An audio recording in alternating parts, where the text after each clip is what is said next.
Satan and God are talking up in heaven. And I always wondered, what do Satan and God talk about? I mean, how is it that this frame scene works?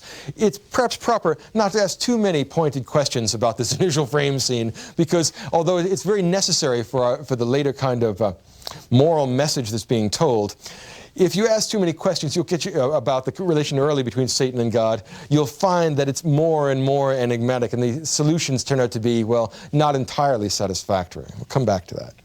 Satan and God are talking. And they see Job, the faithful servant, down there, and he's got his flocks, he's got his family, he's a happy man, he's a virtuous man. He does what God tells him to do, he shows the appropriate respect to God. Satan says he doesn't really like you.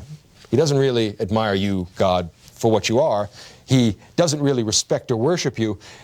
Job only goes through the motions of acting as if he were a religious, morally faithful man because of the things you give him.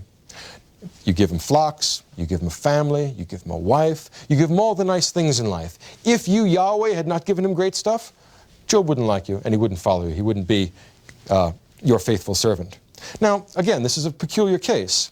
Job is trying to bait Yahweh, and it seems like Yahweh goes for it. It's very hard to understand why Yahweh or Satan baits Yahweh, rather, and it's hard to see why Yahweh would go for that. Why would Yahweh allow himself to be provoked by Satan, who is inexplicably up in his divine court? Well, we'll take the argument a little bit further. God actually replies and says, well, if you don't believe that Job is my faithful servant, go down and test Job. Satan, from this perspective, is the tester. He's the one who practically ascertains the inner core. We are moving from the outside observation of Job and his behavior and his ritual observance to the inner core of the man. We can only do that by symbolically stripping away the externalities, his family, his possessions, all the other good things in life.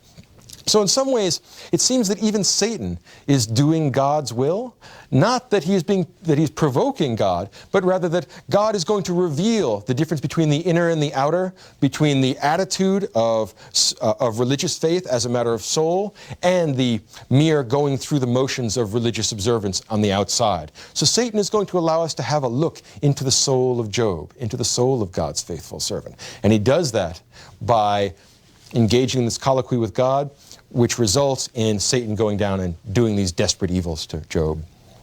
So Satan comes down and he kills the flocks that Job had depended on.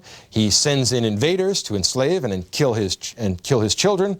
And Job looks around and says, my possessions, my family, everything that was important to me, gone. Almost everything that was important to me. There's one thing that was important to me that's still there. It's God, but I do not know why God sends me these afflictions. Job does not blaspheme. He is not willing to hang the blame on Yahweh. He is willing to acknowledge that Yahweh runs history. He is willing to accept the fact that Yahweh sends chastisements for whatever reasons he has, but he doesn't understand the reason behind it. If you think about that chapter from Isaiah where it says, my thoughts are not your thoughts, well, very much the book of Job is written in that vein.